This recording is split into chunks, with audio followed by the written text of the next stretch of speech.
What's up guys, welcome back to the channel, and for today's video I wanted to do a solo using Loki against the Ultron Rumble on floor 13.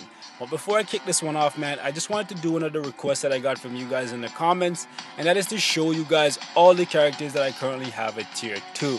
And this is actually going to shock a lot of you guys because I don't have that many tier 2 characters. And the reason for that, guys, is because I feel like I don't really need them. There's a handful of characters that I use on a regular basis, so I don't need to tier 2 my entire roster, even though I have a lot of resources that I can easily tier 2 characters anytime I feel like it. Like, I have so many tier 2 tickets, I have a lot of materials just chilling around, but I really don't need it. Honest to God, you guys don't need it either. So that's why I try to emphasize showing you guys that a lot of the stuff in this game can actually be completed with characters at tier 1. Like, look at this, guys. I have pretty much, what is this, like 50, 60 characters that can be tier 2. Like, I really don't need them. So I just wanted to say that in case any of you guys are thinking you need a lot of tier 2s to get a lot of stuff done in this game. You really don't. It's just a matter of building your characters properly and knowing how to use them effectively. That's why I like to show you guys a lot of tier 1 solos, okay? However, since you asked to see my roster, I'm going to go ahead and tell you why I tier 2 these characters in particular, so that if the reason you asked me what characters I had at tier 2 is because you're intending on tier 2ing some of the characters that I have, you know why I tier 2 them, right? So we'll start from top to bottom, left to right, okay? So I tier 2'd my Destroyer, mainly because he reflects energy damage and he's really good for countering the meta characters, Dormammu, Odin, Doctor Strange. So that's why I tier 2'd him. Similar to Destroyer, I tier 2'd Luke Cage because he reflects physical damage. Physical damaging characters are not that powerful at the moment. We do have Wolverine and Agent Venom are coming in, but I still needed someone for Combat Battle World that could make it so that I have an easier time. So I tier 2'd Luke Cage, and to be honest with you guys, I like Luke Cage, so that was like a bit of a push for me to tier 2 him, okay? Iron Fist, in my opinion, one of the best combat heroes in the game. Definitely the best story mode combat character that you can possibly farm, and I'm talking strictly from story missions. Definitely Iron Fist if you buy this uniform, okay? So that's why I tier 2'd him. He's really good in pretty much everything, especially for Combat Hero Day in Extreme AB. If you don't have any of the premium characters, you definitely want to go ahead and get him, because he's gonna get you over 100k with a decent build, okay?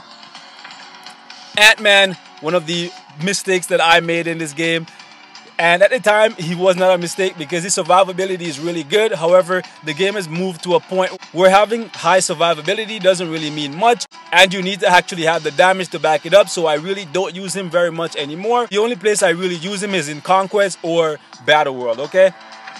Sorry if this one ends up being super long, guys. I'm just gonna try and run through this as quickly as possible.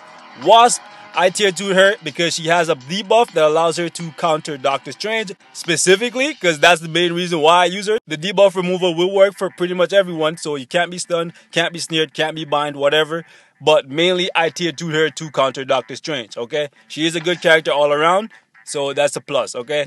Elsa, I tier 2'd for speed AB, and she's good for both normal and extreme, okay? Hellstorm, I tier 2'd for Extreme AB as well, so you guys are going to see a pattern, and he's really good for the Universal Hero Day, but overall he's a really good character all around for pretty much every single game mode, okay?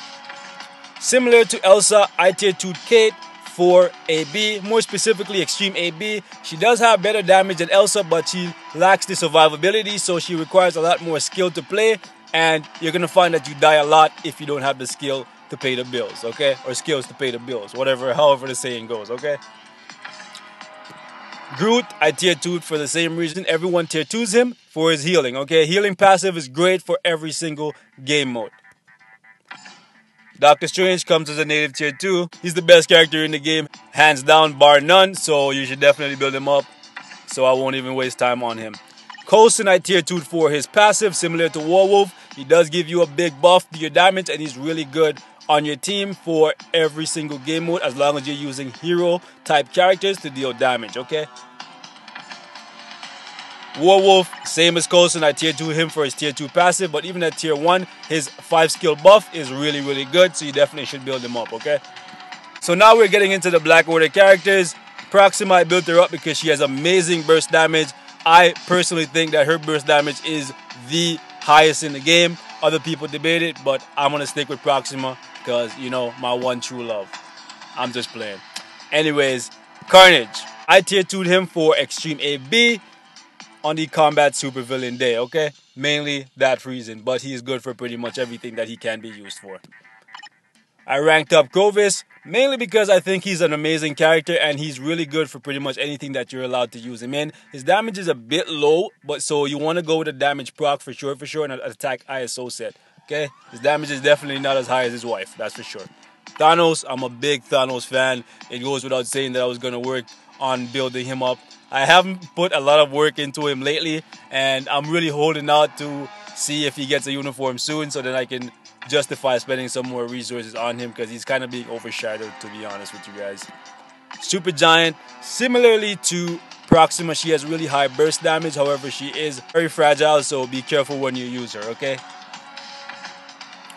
Ebony Maw is actually a really good character. He has really good damage and he has really good survivability. He's very similar to Grovis, so that's why I built him up, okay? He's really fun to play for sure, Sharon Rogers. Do I need to say anything else? Sharon Rogers. Best female character in the game, hands down, bar none. Okay? That's all I have to say. If you don't have Sharon Rogers, you're starting this game right now, she should be the first character you pick, for sure. Okay? Odin, I needed someone for Extreme AB to replace my Hellstorm because Odin is the top when it comes to Universal AB on the hero day, right? He's the best, so that's why I built him up, okay? But the beard game definitely would have worked on him regardless. Dormammu, Mr. Flaming Skull. I built him up because I thought it was going to be Doctor Strange level. Sadly, he isn't, but he does have really good damage. His survivability is good in the sense that he heals and he revives, but in terms of being able to tank damage, he's not very good at that. He feels very squishy to me, but maybe I'm just comparing him to how tanky Thanos feels when I play him. And then we have Wolverine, who you guys already know I don't have done, and Black Dwarf, who I didn't build up because I still feel that he's in a place where he's not very good. I really like this guy in the comics, and it makes me sad that even to this day, 2 years into this game, I still don't have him built up. And I probably won't because he's not going to get a buff anytime soon. Okay, so let's jump into the actual video now. And I have my Loki completely done. You want to roll your Loki similar to how I have her rolled.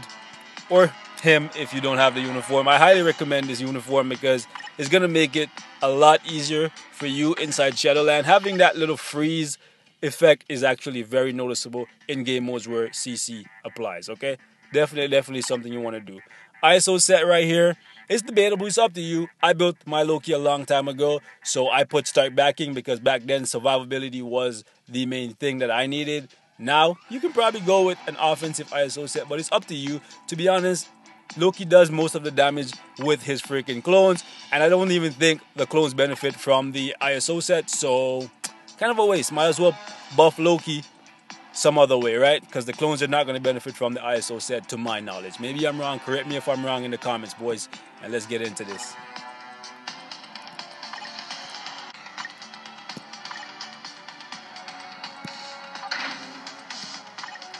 And all you got to do for this one, guys, is literally just spam the clones, spam the shield, and use your scepter bolt if you feel like it, and just run like hell.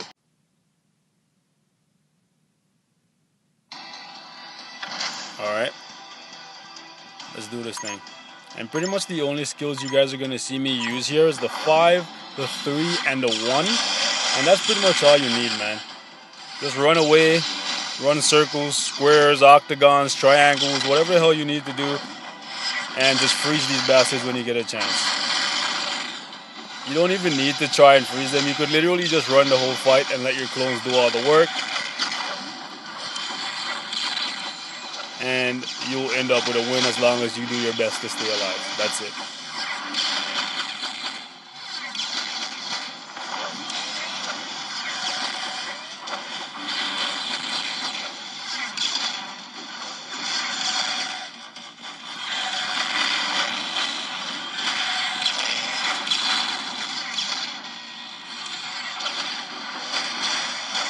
Oh, look at that. We got the big bad Ultron out already. Too bad for you, bro. Too bad for you. Ooh, they got a hit in. Oh well.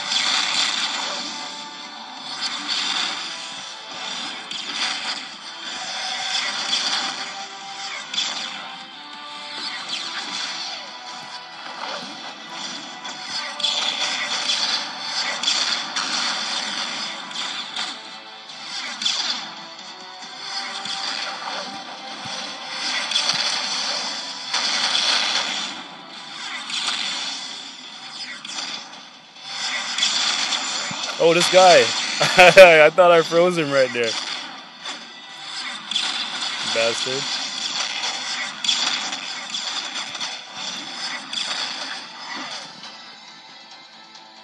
And there you have it, guys. Super easy. Anything with Loki, just too easy. Tier 1.5? I don't know. But that's all I have to share for this one, guys. Like always, thanks for watching. I hope this was informative, and I'll see you guys in the next one. And I'm gone.